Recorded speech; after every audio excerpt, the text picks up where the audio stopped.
जय श्री हरि। विष्णु जी की ये पौराणिक कथा जानकर चकित रह जाएंगे आप। जरूर सुनिएगा। मॉडर्न भक्ति अर्चना चैनल में आप सबका स्वागत है। विष्णु जी और माता लक्ष्मी की आप सबके ऊपर असीम कृपा प्राप्त हो, यही बारंबार प्रार्थना कर रहे हैं। और लक्ष्मी जी आपके घर में सुख शांति समृद्धि बनाए रखे, यही विनती करते हैं। प्लीज़ वीडियो को लास्ट तक जरूर देखिएगा, बहुत अच्छा कथा है। आपने भगवान विष्णु के दशा अवतार की कथा तो पढ़ी या सुनी जरूर होंगे, लेकिन हम उनमें से एक अलग हट के आपको ऐसी पौराणिक कथा बताने जा रहे हैं जिसे आपको शायद ये कथा पढ़ी भी होगी या सुनी होगी। तो आइए आज हम इस कथा को बताते हैं। भगवान विष्णु और गरुड़ पुराण की कथा। गरुड़ पुराण और विष्णु की पौराणिक कथा।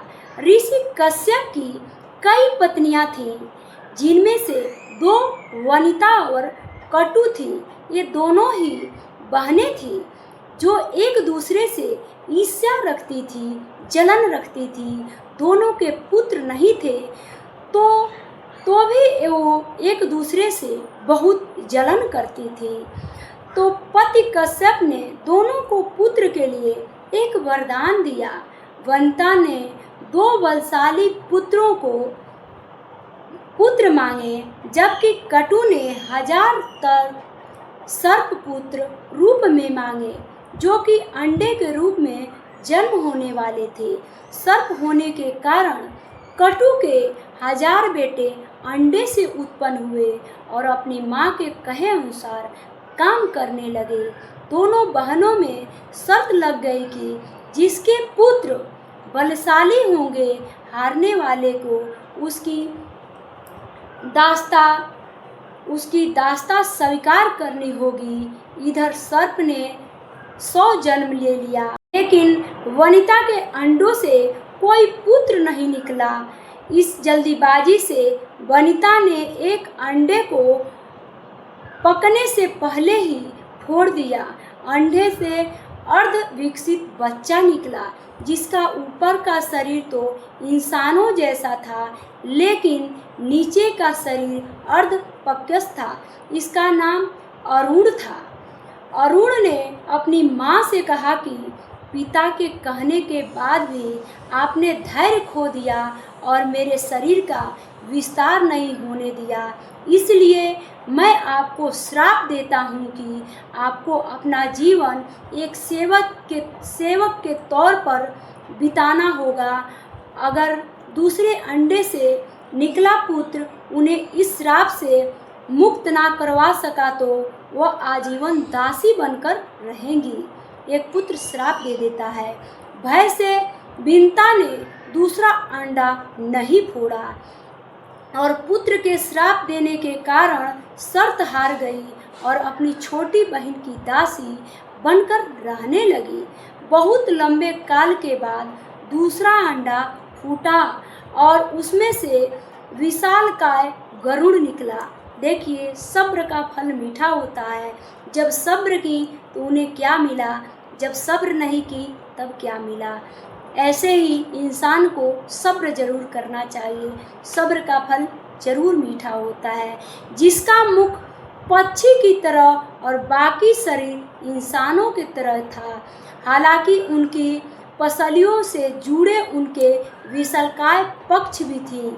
जब गरुड़ के यह पता चला कि उनकी माँ तो उनकी ही बहन की दासी हैं, और क्यों हैं यह भी पता चला कि आखिर क्यों दासी हैं, तो उन्होंने अपने मौसी और सर्पों से इस दासत्व से मुक्त के लिए उन्होंने शर्त पूछा। सर्पों ने विंता की दास्ता से मुक्ति के लिए अमृत मंथन ने निकला अमृत मांगा। अमृत लेने के लिए गरुड़ स्वर्गलोक की तरफ तुरंत निकल पड़े। देवताओं ने अमृत की सुरक्षा के लिए 3 चरणों की सुरक्षा कर रखी थी। पहले चरण में आग की बड़े बड़े पर्दे बिछा रखे थे। दूसरे में घातक हथियारों की आपस में घर्र कर रही दीवारें थी और अंत में 2 विषैले सर्पों का पहरा था। वहां तक भी पहुंचने से पहले देवताओं से मुकाबला करना पड़ सकता था। गरुड़ सबसे भिड़ गए और देवताओं को बिखेर दिया, क्योंकि वो गरुड़ थे। तब गरुड़ ने कई नदियों का जल मुख में ले पहले चरण की आग को बुझा दिया। माँ का प्रेम, माँ का आशीर्वाद है। अगले हाथ में गरुड़ ने अपना रूप इतना छोटा कर लिया कि कोई भी हथियार उनका कुछ नहीं बिगाड़ सका, और सांपों को अपने दोनों पंजों से पकड़कर उन्होंने अपने मुंह से अमृत कलश उठा लिया और धरती की ओर चल दिए माँ के लिए।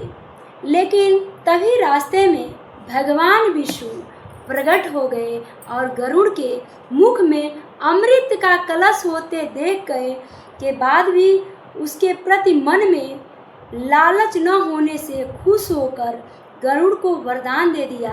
गरुड़ अमृत का जो पात्र था पाए थे, फिर भी उनके मन में थोड़ा सा भी क्या था, लालच नहीं था। इसलिए विष्णु जी देखे और विष्णु जी ने वरदान दे दिया।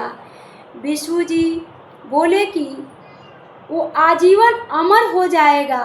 तब गरुड़ ने भी भगवान को एक वरदान मांगने के लिए बोला, तो भगवान ने उनसे अपनी सवारी बनने का वरदान मांगा।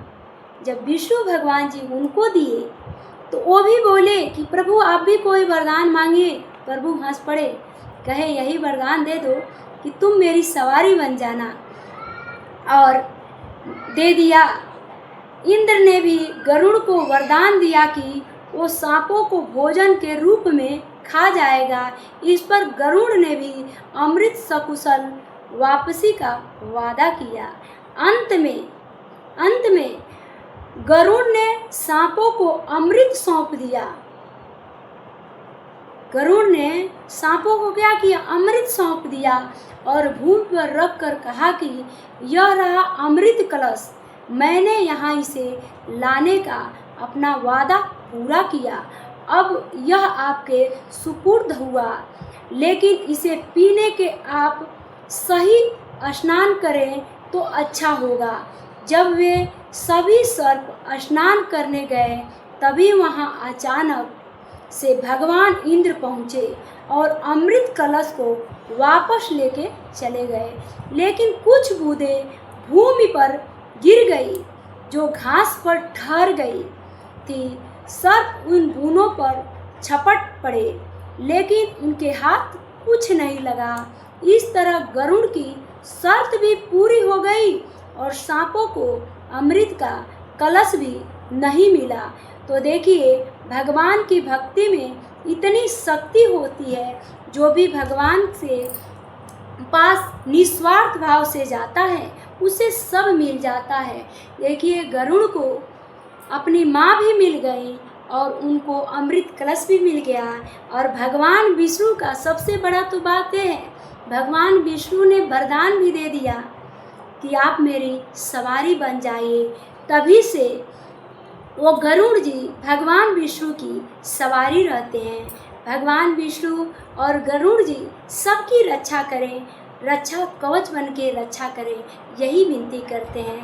प्लीज़ कमेंट में आप जय श्री हरि जरूर लिखिएगा। अगर आपको ये कथा अच्छी लगी हो तो अपने दोस्तों के साथ ज़रूर शेयर कीजिएगा।